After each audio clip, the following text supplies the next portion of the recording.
Franguinho Sem Censura, a resenha esportiva em que a linha é não ter linha. Rola no meio, isso, alguém chega pra bater, Dunga, manda um canudo, olho no lance, minha Nossa Senhora!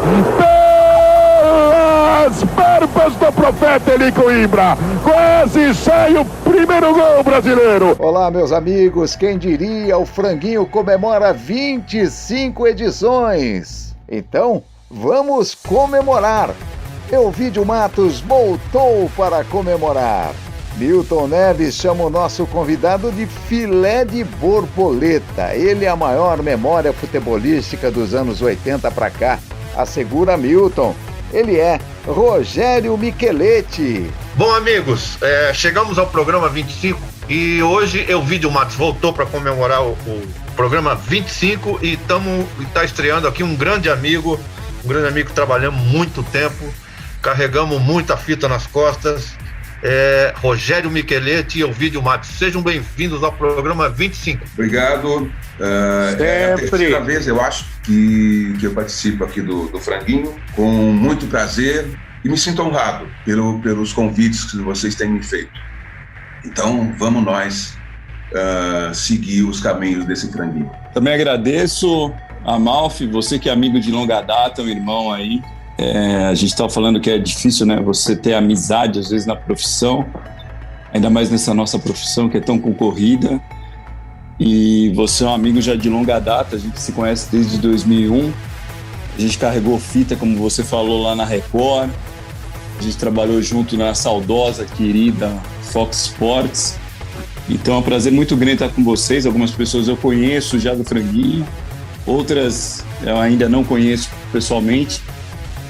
Tenho o prazer de trabalhar ao lado do Elvídio, que também é nosso convidado. Sou fã de carteirinha do Elvídio já desde os tempos da cultura, dos grandes momentos do esporte.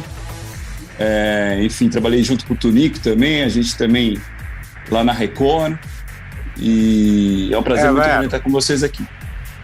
Tomamos muita cerveja com o Elvídio e o Michel ali na Real, né? Elvídio, a gente saía lá, ficava lá horas e horas contando os causos do Michel, né? Escutando, né? Escutando, era melhor escutar, verdade. Escutando o mestre falar. Mestre Michel. Figura raríssima. Saudoso Michel Lourenço. Figura rara. Vamos fazer um programa para ele.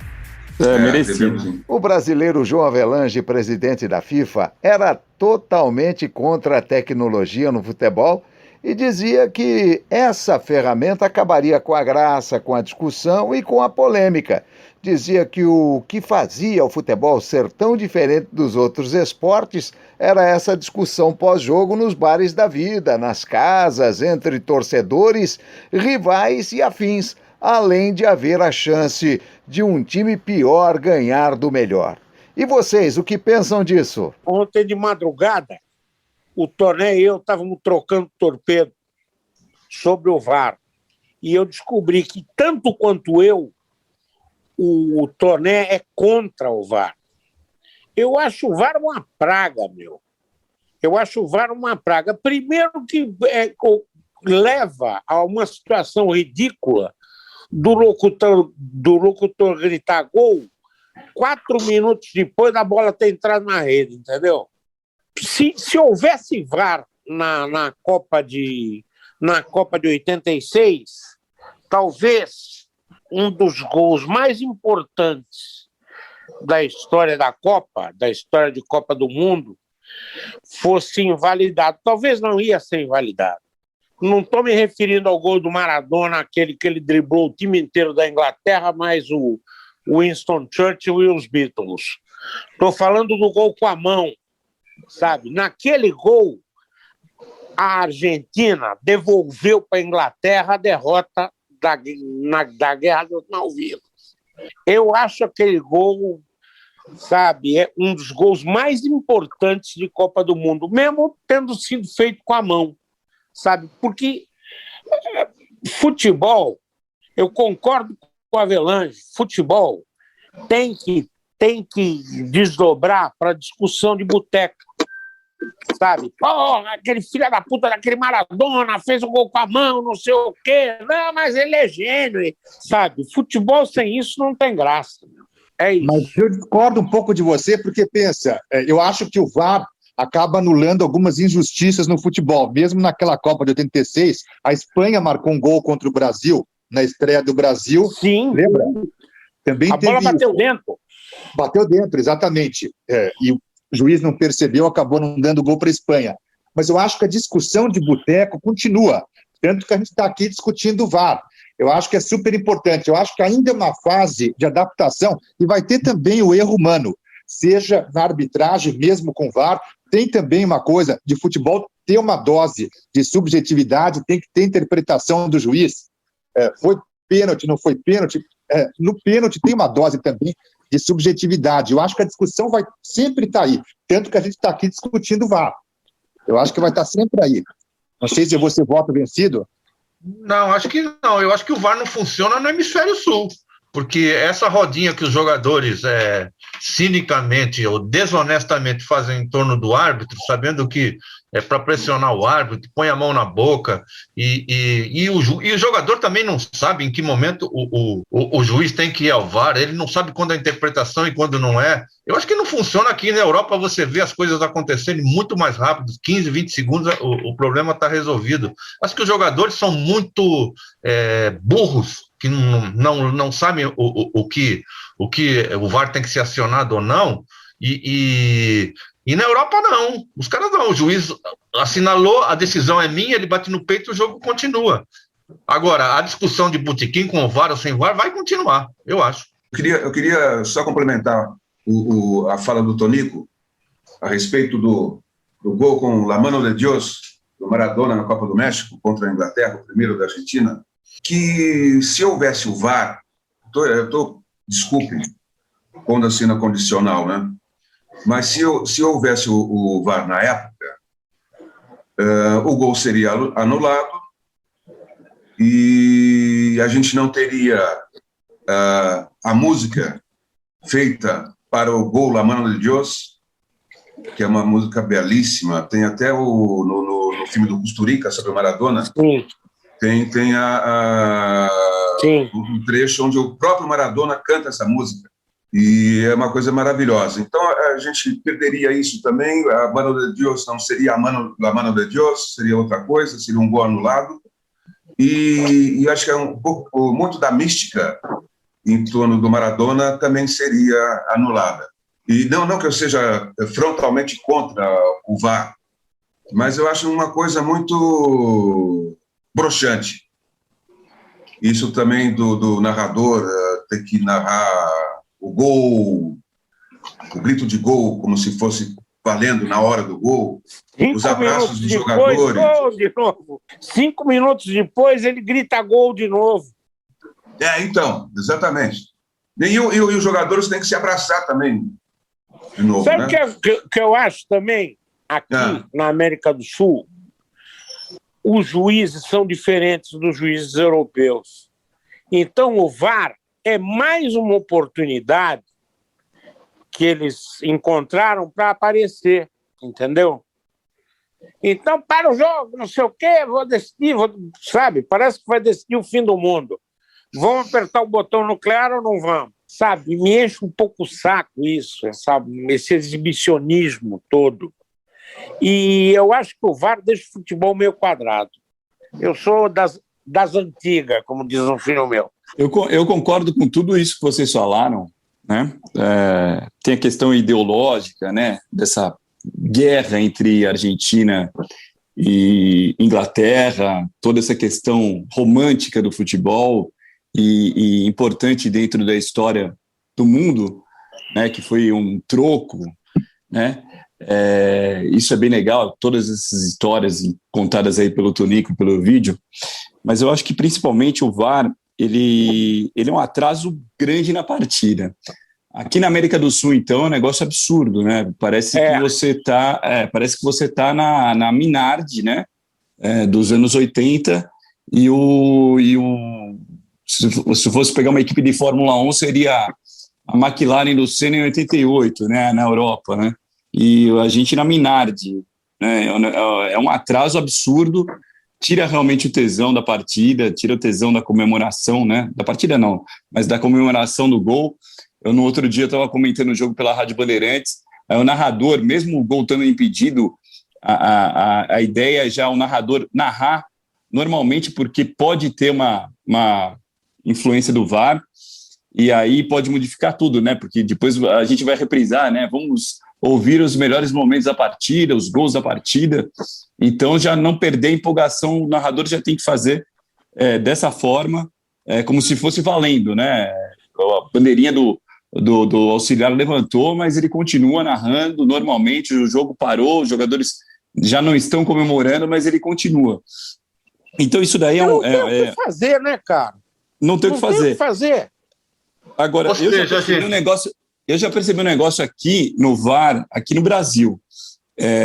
O que eu noto é o seguinte: quando demora mais do que 20 segundos, o gol vai ser anulado, o lance vai ser revisado, o lance vai ser alterado, na verdade. Então, se foi gol, vai ser anulado, né? Se o juiz deu gol, vai ser anulado.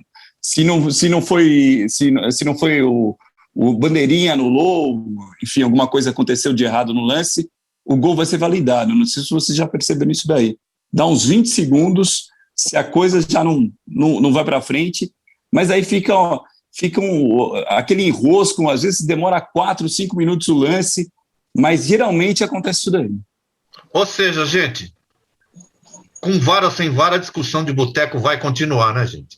Mas eu acho que corrige algumas injustiças, sim. Eu acho que, apesar de tudo que a gente falou do gol do Maradona em 86, né, a gente poderia pegar, por exemplo, a nosso favor, aquele pênalti que o Newton Santos cometeu, que foi dentro da área, foi um lance claro dentro da área, e ele caminha, o Gentili no Zico, que puxa a camisa do Zico, que foi visível, rasgou a camisa, né, do Zico, né? Talvez o VAR não pegue a água batizada, né, que a Argentina deu para o Brasil em 90. Essa é boa. Mas seria uma coisa importante, né, pegar. Mas, enfim... O lance do Newton Santos é capital. Santos é capital, porque ele faz o pênalti, ele dá o passo à frente e olha para a cara do juiz. O juiz olha. Se fosse o Zé das Couve, ele dava o pênalti. Mas o Newton Santos não faz pênalti, né? Exatamente. O José Carlos Assunção também lembrou o lance da Espanha, que era para a Espanha ter vencido, inclusive jogou melhor do que o Brasil naquele jogo em 86. Depois o Sócrates acaba fazendo o gol. E, enfim, são resultados que seriam alterados mesmo, né? Com o juiz australiano. E aí se a gente for pegar aqui no Brasil, a gente vai pegar vários lances, né? Às vezes em final de campeonato que poderia ter sido modificada, né? Por exemplo, aquele um pênalti em cima do João Paulo cometido pelo Wagner Basílio na final de 86, que foi um pênalti claríssimo. A partida estava empatada e quem iria bater era o Evair, que não perdia penalidades, né? Na ocasião, ia ser o artilheiro, inclusive mudou a história do artilheiro do Campeonato Brasileiro, alterou provavelmente o ganhador do título, que seria o Guarani, e alterou também o artilheiro do Campeonato Brasileiro, porque aí o Careca fez o gol na prorrogação e foi eleito o artilheiro do Brasileiro, e o Evair ficou como segundo colocado. E como é que faria no caso do gol do Aragão? O gol do Aragão continua valendo, né? Porque ele é neutro, né? Mas mesmo com o VAR... Amigos, é o seguinte, eu acho que para encerrar, gente, nós estamos indo longe, né? Eu acho uma coisa, uma vez eu vi uma frase espetacular para a gente encerrar o pênalti do João Paulo, né? Falou, o que você acha do João Paulo, daquele pênalti? Acho que foi do Fonseca, né, o Michelete? Do Fonseca, né? No João Paulo. Foi do Wagner Basílio, que depois o Wagner Basílio aí o cara falou assim, faz o lançamento para o gol do Careca. Para a gente encerrar esse quadro. Foi uma das coisas mais geniais que eu vi. Olha, foi baseado naquele lance que criaram a regra do pênalti. Tá valendo, vai autorizar. Lá vai Bebeto, olho no lance. Minha mãe do céu!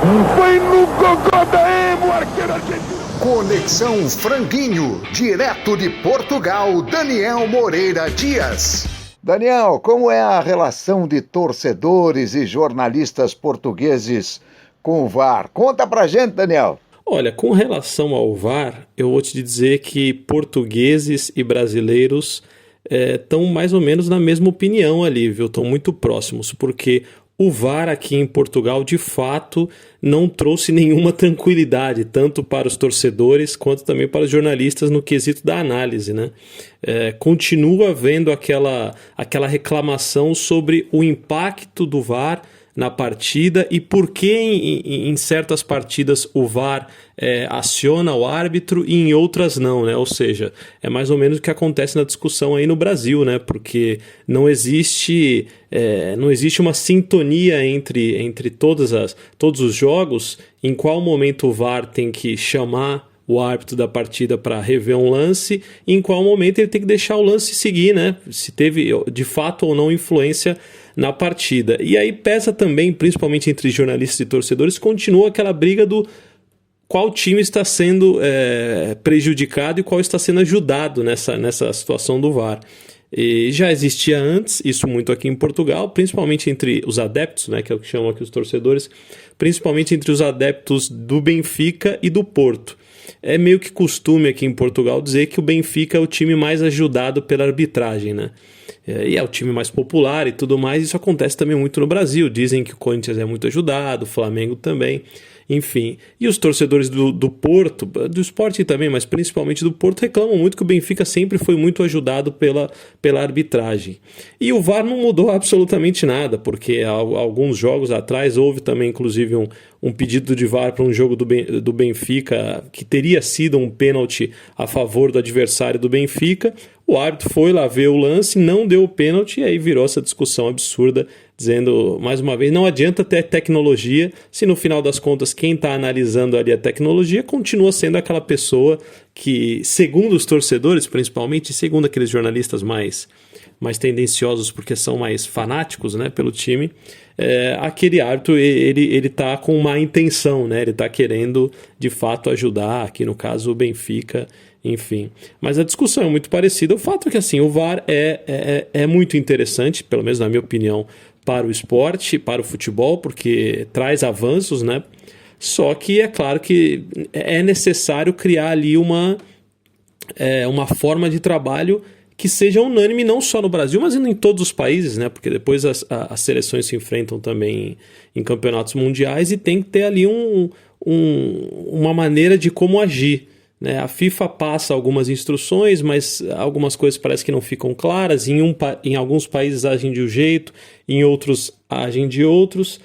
Mas o fato é, para quem torcia o nariz para o VAR, porque achava que ia tirar, né, aquela magia do futebol, da discussão, se foi ou não falta, se foi ou não pênalti, se foi ou não gol, o fato é que nessa situação, como erram com o VAR, o pessoal que gosta dessa discussão continua tendo, e aqui em Portugal a discussão é exatamente igual a essa que tem aí no Brasil. Tá certo, pessoal? Um grande abraço, até a próxima. Pelo amor dos meus filhinhos! Na repetição você confere. Na caixa e de primeira com o pé direito, mas que defesaça! Que defesaça do arqueiro do Cruzeiro! Franguinho contando histórias do amigo. Só contamos porque é amigo. O amigo de hoje é J. Júnior. Amigos, o Franguinho tem o privilégio de estrear esse quadro com uma unanimidade, viu? Uma unanimidade do bem. Um dos maiores narradores do Brasil, José Franciscângeles Júnior, nosso querido J. Júnior. Ele é um amigo de todas as horas, uma pessoa que tem como horizonte a ética e a amizade. Jotinha, fique tranquilo.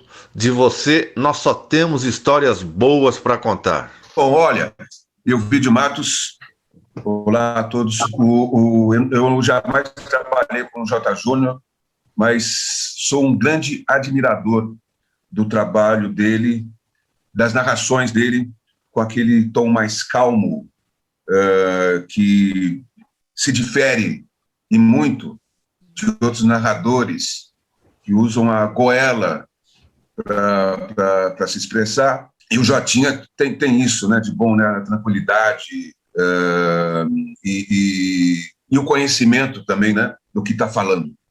Não é um aventureiro, jamais foi um aventureiro, eu gosto muito dele, jamais trabalhei com ele, que é uma pena, mas eu tenho grande admiração por ele. Eu tenho uma história para contar do Jota, para negócio da calma do Jota. Estávamos cobrindo o Mundial de Vôlei Feminino e na Itália, eu passando de cidade para cidade, aí vinha aquela coisa, quem trabalhou em televisão sabe, né? Olha, Jota, se prepara aí que você vai entrar. Aí se preparava, o Jota de terno não entrava. Isso, uma vez atrás da outra. Foram passando os dias. Jota, se prepara que você não vai entrar. Aí o cara do estúdio falava mais do que devia, o Jota não entrava.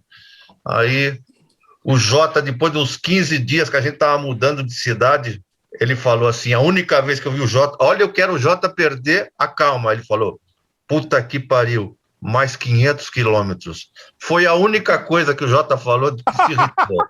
Ele ficou na frente da câmera umas 20 vezes e não chamavam ele. Ele só perdeu, e foi aquele puta que pariu, assim, light. Puta que pariu. Do fundo da alma, light, mas do fundo da alma. Puta que pariu, mais 500 quilômetros. Então, essa é a única vez que eu vi o Jota perder a calma, para vocês verem como o Jota é o Jota. Agora, eu tive a oportunidade de trabalhar com o Jota Júnior no Sport TV. Eu sempre fui fã do Jota quando ele estava na Band, gostava muito das narrações dele, sou fã de carteirinha do Jota. E foi incrível ter a oportunidade de trabalhar com ele. Eu até costumo dizer para ele que eu fui o pior comentarista ao lado dele. Eu odiava comentar jogo de futebol, odiava. Gostava de participar de mesa redonda, mas de comentar jogo não. E o Jota comigo sempre foi de uma humildade, de um carinho. A gente conversava muito. Eu sou agnóstico, quase ateu. Vocês podem até perguntar, por que você não é ateu? Porque certeza absoluta de que não existe Deus, de que não tem nada depois que a gente morre, eu não tenho. Mas eu sou quase ateu. E o Jota não, o Jota é espírita. Então, numa época da minha vida em que a morte esteve muito presente, o Jota Júnior foi realmente um amigo assim, indescritível. E ele é um ser abençoado, iluminado. É até difícil descrever o Jota, porque no jornalismo, vocês sabem muito bem, o ego de muita gente é muito inflado. E o Jotinha não. Ele sempre controlado, calmo, humilde, não se considerando mais nem menos do que ninguém. Então, eu só tenho coisas boas. Eu acho que todo mundo, realmente, só tem coisas boas a falar sobre ele. É realmente unanimidade. O Jota, para falar profissionalmente, não sei se existe essa palavra, ele é infalável, não tem o que falar dele. Agora, como pessoa, não existe gente melhor. Ele é um amigo, é conselheiro, está sempre disposto a ouvir seus problemas, enfim, e sempre a dar conselhos. O Jota Júnior não existe, é tudo isso que o Janca falou mesmo. O Jota é uma entidade. Eu gosto do tom das transmissões do Jota. Ele não é Vicente Celestino, ele é mais para João Gilberto, entendeu? Isso me agrada. Sabe uma coisa que eu detesto na transmissão de televisão? Grito e o óbvio. Se você tem uma imagem, eu não preciso dizer o que você está vendo. Eu não digo que eu sou um narrador de televisão, eu sou um legendador de imagem.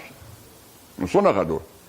Então, se você perceber, eu nunca digo que ele pegou com o pé direito, eu nunca digo onde é que ele está, eu nunca digo que ele subiu, eu nunca digo que ele desceu. Bola no Canto, a música do futebol. O Bola no Canto de hoje conta a história de um samba feito por encomenda. Mas melhor do que eu falar, é melhor que quem encomendou o samba fale. Diz aí, Ciro Monteiro, formigão. O Chico foi me ver no teatro e então eu sempre quis cantar uma coisa do Chico. Então eu disse para ele, Chico, vem cá. Eu quero cantar seu samba, mas não posso, porque são em capítulos seus sambas, são grandes e eu atualmente não posso decorar mais nem meu nome. Se eu sempre gritar assim, rápido, assim, como é seu nome? Eu digo, Estéreo Abreu, saiu na cabeça. Tá? O que vier eu digo, né? Pois é, então eu digo, você vai. Ele disse, não, eu vou fazer um samba para você. Eu então disse para ele assim, ô Chico, você faz um samba para mim que a palavra de maior número de sílabas seja oi. Ele até disse assim, não, que seja lu. Muito bem, monossílaba. A nossa lu. Então ele aproveitou-se a oportunidade, ele aproveitou a oportunidade de eu ter mandado para a Silvinha, que havia nascido, a filhinha dele, e mandei a camisinha do Flamengo. O sempre. Fez muito bem. A camisa mais sagrada que exatamente. De acordo. Desculpem, vascaínos e fluminenses. Exatamente, falou. Que estão presentes. Falou. Eu tenho o apoio aqui. Isso aí. Do sexo feminino. Não é mole. Mas então eu mandei a camisinha do Flamengo. E o Chico é um tremendo fluminense. Entendeu? Ele deve estar com a cabeça quente, que o nosso querido Geraldinho Cazé é botafoguense. Também ganhou a duras penas, em cima da O'Clock. Soprando a bola, né? Mas o Chico, então, aproveitou e me pagou o samba que devia, fazendo assim. Amigo Ciro, muito te admiro, meu chapéu te tiro muito humildemente. Minha petiza agradece a camisa que lhe deste a guisa de gentil presente. Mascaro negro, pano rubro-negro, é presente de grego, não de um bom irmão. Nós, separados nas arquibancadas, temos sido tão chegados na desolação. Amigo velho, amei o teu conselho, amei o teu vermelho que é de tanto ardor. Mas quis o verde, que te quero verde. É bom pra quem vai ter de ser bom sofredor. Pintei de branco teu preto, ficando completo o jogo de cor. Virei-lhe o listrado do peito e nasceu desse jeito uma outra tricolor. Que maravilha. Mas agora escute, eu aí regravei nesse disco Alô Jovens, da minha homenagem, eu regravei também. E no final, o Eupídio fica fazendo um... Enquanto eu falava, eu aí digo assim, ô Chico, a Silvinha vai crescer e entender, tá? E dou uma gargalhada de gozo. Acontece que a Silvinha entendeu, e é Flamengo. E ele me chamou de iniciador. Vocês ouviram que o samba feito por Chico Buarque para Ciro Monteiro ficou melhor que a encomenda, né? Ciro Monteiro e Chico Buarque de Holanda, dois gênios hoje no nosso Bola no Canto. Quando clareia não pode bobear, tem que mandar. Cerezo. Minha Nossa Senhora, olho no lance pelas barbas do profeta. O Valdeir meteu o bico nela, uma voadora parinha, chegou na ponta da bota, se salva o Cruzeiro aqui atrás, com os quarto zagueiro Célio. Pelo amor dos meus filhinhos, na repetição você confere. Falou, tá falado. Um debate bem temperado. Emerson Sheik falou. O Flamengo, se passar pelo Palmeiras, chega como favorito para o Mundial. Se eu concordo, somos dois falando bobagem. Eu, para ser muito sincero, acho que o Flamengo não passa pelo Palmeiras. O Flamengo não tem apresentado um bom futebol, tem decaído. Renato Gaúcho está achando que a coisa é mais fácil do que ele imagina, mas não é. Eu acho que o Flamengo não chega como favorito nem à final da Libertadores, nem ao Mundial. O que vocês pensam? Acho que nem chega ao Mundial, para ser sincero. Como dizia o Milton Fernandes, o livre pensar é só pensar, né? Eu acho o seguinte, se o Flamengo chegar ao Mundial, não vai adiantar muita coisa. Aliás, qualquer time brasileiro que chegue a disputar a final desse Mundial de Clubes não pode querer desejar, pode até desejar, mas jamais vai conseguir, por enquanto, ser campeão. Vai ter que se contentar com o segundo lugar, novamente. Eu acho aqui, gente, o seguinte, né? Primeiro que o Sheik deve estar falando, imaginando aquele Chelsea de 2012, né? Que era um bom time, mas que dava para jogar contra. O próprio Tite me falou uma vez, numa entrevista, que se fosse o adversário do Corinthians, é claro que aí é hipotético, mas que se fosse o adversário naquela ocasião, o Barcelona, o Corinthians não ganharia. E eu acho que a diferença hoje é mais ou menos essa. O Chelsea realmente não dá para discutir isso aí, não. Eu acho que é o favoritíssimo contra qualquer um. Deve ser o campeão mundial. Mas eu acho que dá para fazer alguma coisa. Eu, particularmente, acho que o Flamengo ainda é o grande favorito para ganhar a Libertadores, porque individualmente tem jogadores mais decisivos que o Palmeiras. Eu concordo com o Lula. Eu acho que o Flamengo é favorito ainda, apesar do mau momento que vive. Eu acho o Renato Gaúcho um técnico falastrão, né? Ele é muito endeusado. É um falastrão quase bobão, né? Quase bobão, exatamente, né? Não só dentro de campo, né? Dentro de campo, o que eu digo, ali comandando o time, como fora dele, com algumas declarações que eu acho que são ridículas. Mas ele foi um craque, né? Foi um grande jogador, por exemplo, deveria ter ido para a Copa de 86. 86, isso daí é inegável. Tanto ele quanto o Leandro, né? Que foram cortados pelo Tele Santana, né? Que o Tele Santana também errava, né? Que a gente não, às vezes a gente não pode falar que o Tele Santana errava, né? Que a gente é proibido de falar mal do Tele Santana, do Ayrton Senna e do Mamonas Assassinas no Brasil. Mas enfim, isso é outro papo. Concordo, assina embaixo, manda para mim que eu te devolvo com firma reconhecida. Então, mas agora em relação ao que o Lula falou, poderia ser o Barcelona contra o Corinthians em 2012, mas é um jogo que eu entendo que é jogo único, né, afinal, né? Então é difícil você não ter um jogo. Se fossem 2 partidas, talvez poderia ser modificado, né? O Liverpool massacrou o São Paulo, teve, 80% de volume de jogo contra o São Paulo em 2005, e o São Paulo fez um gol e acabou. O São Paulo foi campeão mundial. Então pode acontecer de um time considerado menor. Jogo. O Rogério Ceni fez milagre. E não pode falar que o São Paulo foi campeão de forma. E não pode. O Cássio também fez uma grande partida. Mas eu acho que ainda o Corinthians e Chelsea teve mais jogo, né? Teve mais jogo. Não é que o São Paulo... Eu não vou condenar o São Paulo campeão mundial em 2005, não é isso. Mas o São Paulo foi menos agressivo do que o Corinthians, né?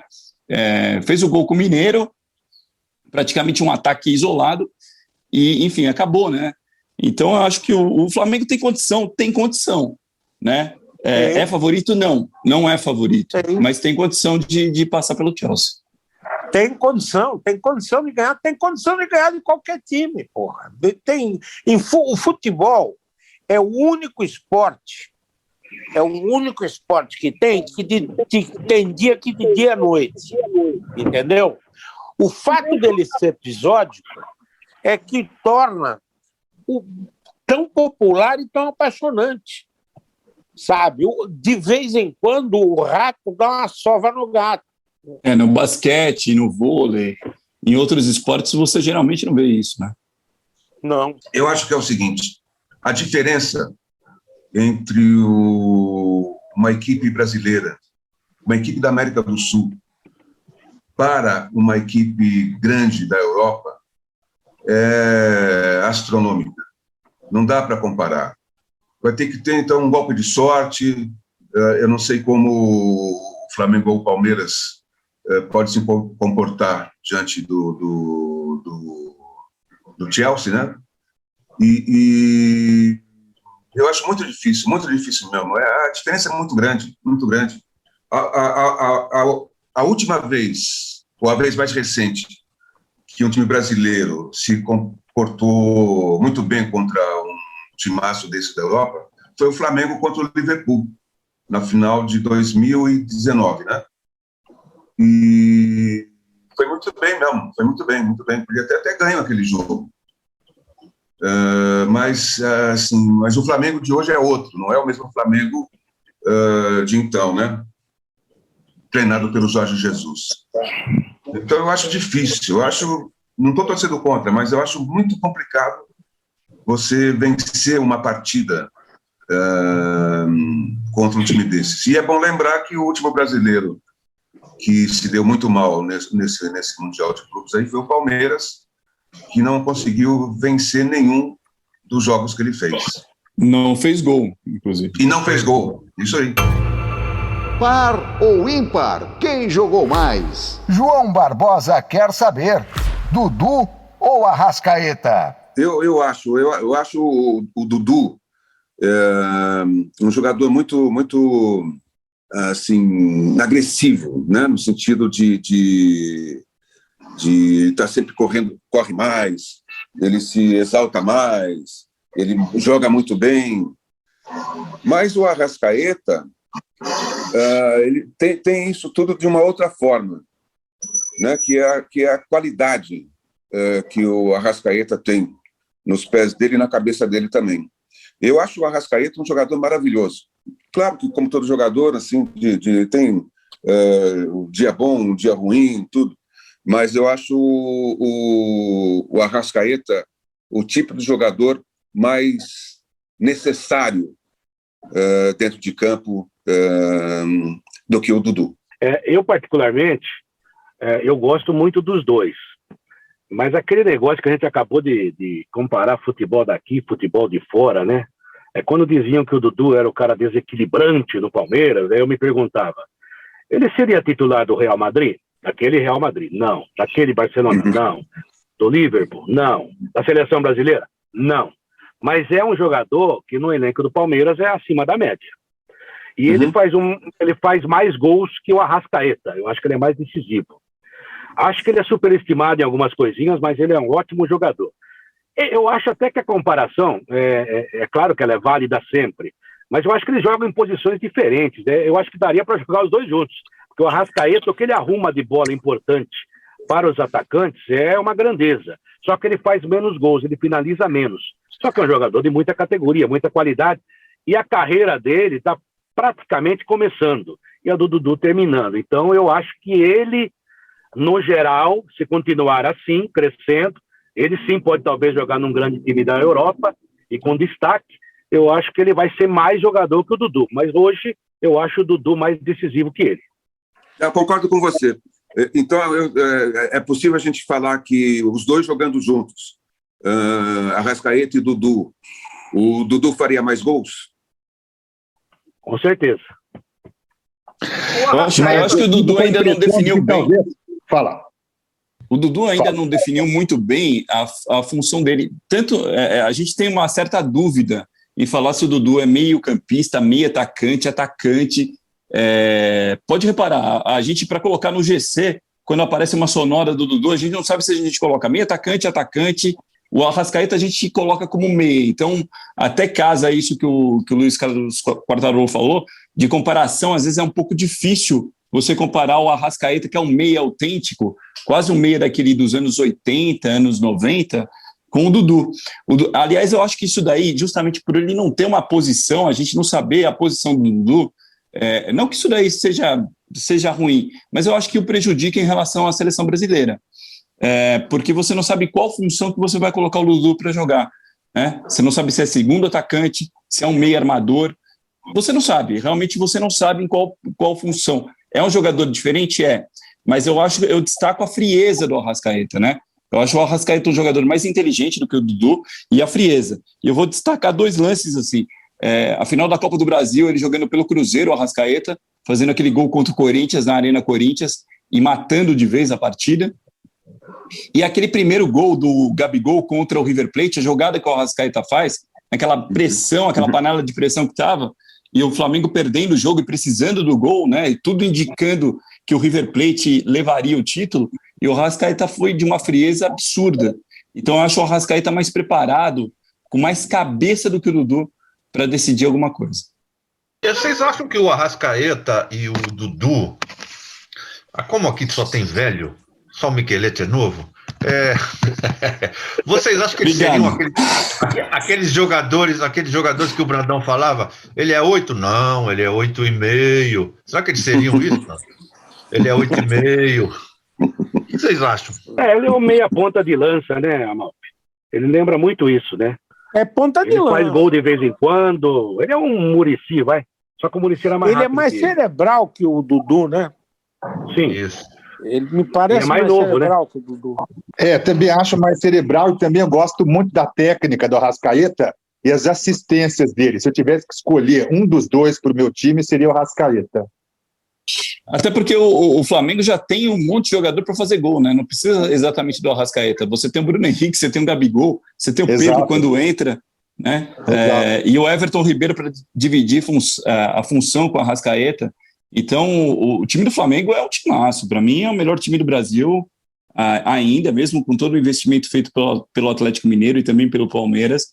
Para mim, o time do Flamengo é um timaço, mesmo tendo perdido o Gerson, que era um jogador que o Jorge Jesus encontrou, né? Eu acho que isso daí é a grande diferença do Flamengo, daquele Flamengo de 2019 para esse Flamengo, né? Fora o técnico, que o Jorge Jesus é um técnico melhor do que o Renato Gaúcho, mas é um timaço o Flamengo.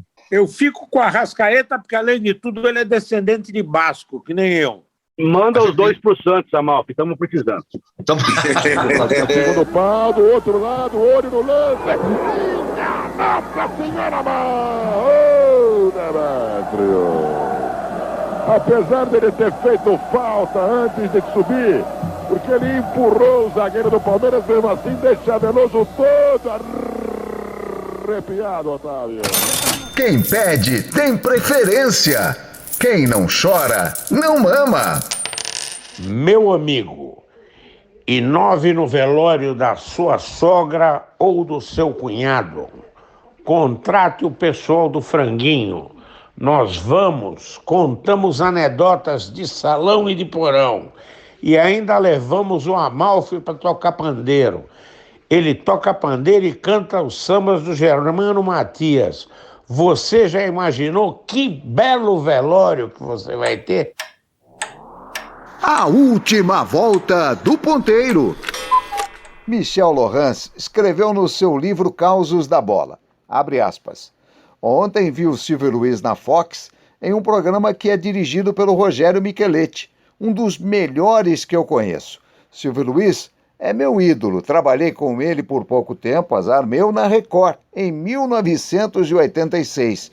E o que eu aprendi com ele neste pouco tempo foi uma grandeza. Ele deu show no programa do Micheletti. Ele é um artista nato, foi tudo em televisão e continua sendo. Fecha aspas. Falta perigosa contra o time brasileiro, prepara-se para o levantamento a mim, Ruiz.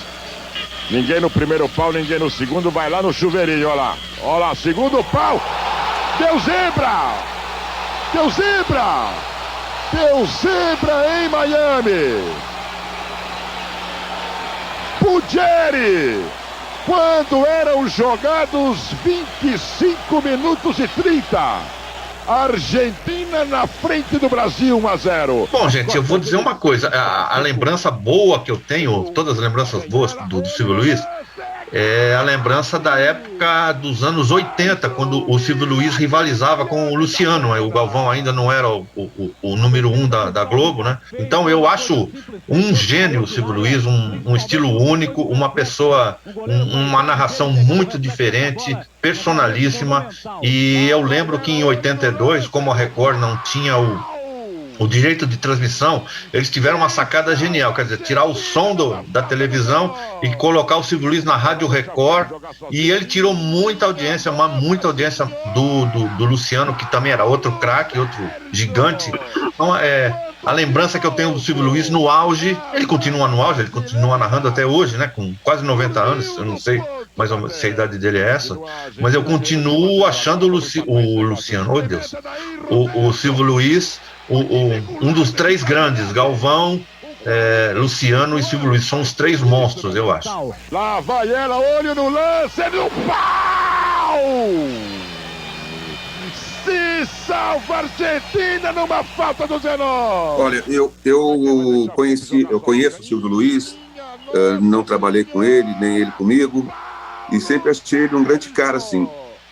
Pelo amor dos meus filhinhos! E eu tenho uma historinha para contar, uma história contada para mim pelo Luizinho Pequeno Polegar. Isso numa entrevista que eu fiz com ele no começo dos anos 90. E ele contou, no tempo que o Silvio Luiz era repórter de campo, da Rádio Record, num jogo Corinthians, e era um clássico. E teve uma confusão, o Luizinho estava lá discutindo com outro jogador, formou aquele bolo, e o Silvio Luiz chegou nesse bolo com aquele microfone nada discreto, né? Que havia antigamente. Parecia um tijolo baiano aquilo. Exatamente. No braço. E na hora que o Silvio Luiz chegou e pôs o microfone, foi possível ouvir, né, quem estava ouvindo pela Rádio Record o jogo, ouviu um puta que pariu, dito pelo Luizinho Pequeno Polegar. Isso deu uma confusão danada. O Luizinho foi repreendido pela Federação Paulista, aquelas coisas de sempre. Mas a partir disso aí, disse o Luizinho, sempre que ele percebia que o Silvio Luiz se aproximava dele, quando o jogo estava parado, assim, ele tinha chance de chegar perto do jogador e fazer uma perguntinha, o Luizinho olhava feio pro Silvio Luiz e perguntava: tá ligado essa merda? E aí o Silvio Luiz afastava um pouco o microfone do Luizinho, né? Isso significa que, além do narrador que ele é, que o Silvio Luiz é, ele sempre foi um repórter muito atento, esperto, né? Descobridor assim, de brechas para entrevistar um ou outro. O Silvio Luiz, ainda hoje, para mim, é o tal. Trabalha Mário, Sérgio. E nós temos o número 7 que é sensacional neste jogo, que é Cafuringa, que está por merecer o gol. Adão no meio, olho no lance, no pau! De novo faz!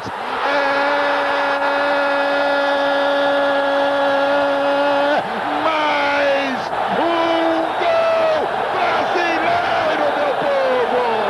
Enche o peito, solte o grito da garganta e confira comigo no replay!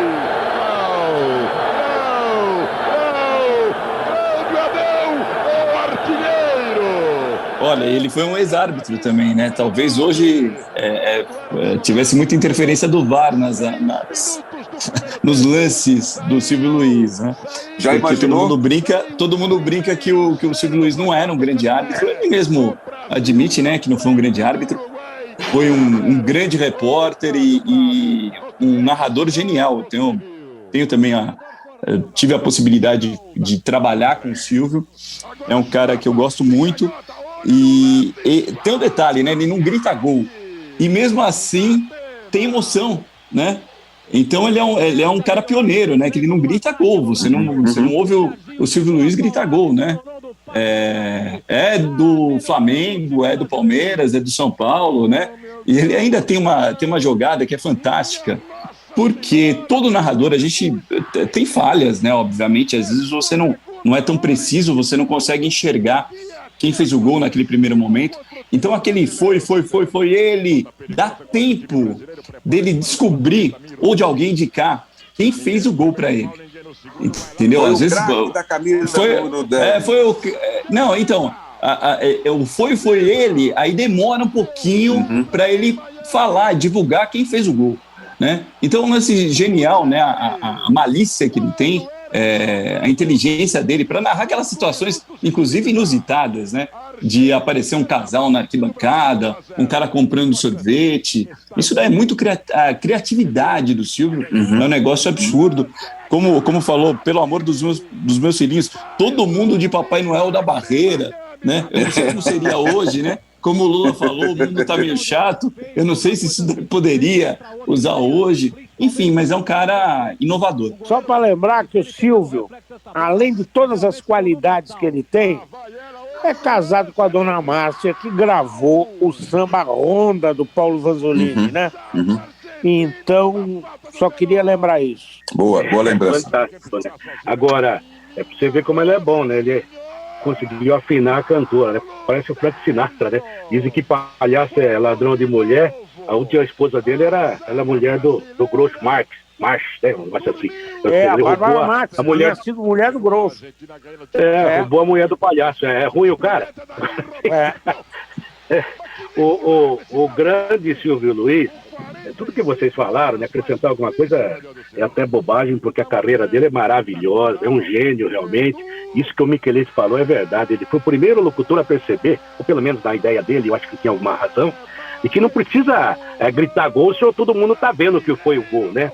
Hoje tem alguns narradores, não vou citar nomes, até alguns amigos meus, que são ótimos profissionais. O cara narra o jogo na TV como se fosse na rádio. O Luiz Roberto tá narrando o jogo como se fosse na rádio. Aquele Luiz Carlos Júnior, que tem uma voz bonita até, mas o cara narra como se fosse no rádio, sabe? E não precisa. E sem falar que o cara fica com um almanaque e fica, recebe Tonico, ele tem 1,91 m, ele calça 42, ele fez um gol há 3 anos. Usa perfume da Cotinha. Chega, né? Coisa chata pra caramba. Agora tem uma historinha, você vai gostar, Tonico, uma história do... O Flávio Prado era repórter dele, tem muitas histórias, era um cara que bagunçava muito, e disse que na época que eles faziam aquele trio com o Pedro Luiz, que bateu a Globo, inclusive, em muitos momentos, o Pedro Luiz tem mania, era o Lorde, né? O Pedro Luiz chegava no melhor restaurante da cidade e pedia o melhor vinho da casa, que era uma fortuna. E na hora que vinha a conta, o Pedro falava, bom, dividido dá tanto, só que o Silvio não bebia, né? E nem o Flávio, que até hoje não bebe, só bebe água e olha lá. Aí chegou uns dias depois que ele fazia tanto isso, aí quando ele pediu o vinho, o Silvio Luiz gritou, pera lá, Lorde, vinho à parte.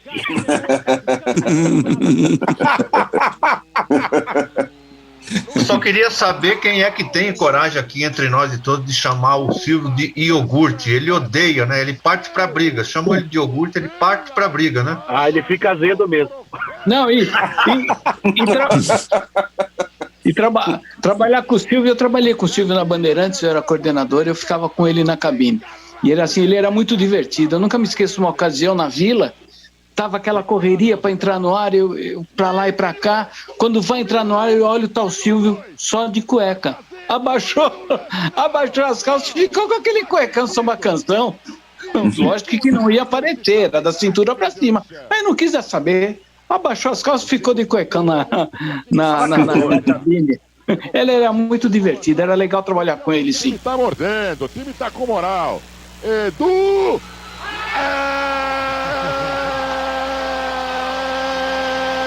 Mais um gol brasileiro, meu povo! Enche o peito! Solte o grito da garganta e confira comigo no replay. Edu! É dele a camisa número 11. Legal, amigos. Final da edição 25 do nosso Franguinho Sem Censura. Obrigado para você que compartilha, né, com os seus amigos, você que acompanha pelo Instagram, pelo Facebook. E lembrando, né, no próximo sábado, ao vivo, a partir das 6 da tarde, na Bravo Web Rádio, você está convidado para acompanhar o nosso Franguinho Sem Censura. Grande abraço a todos, até lá!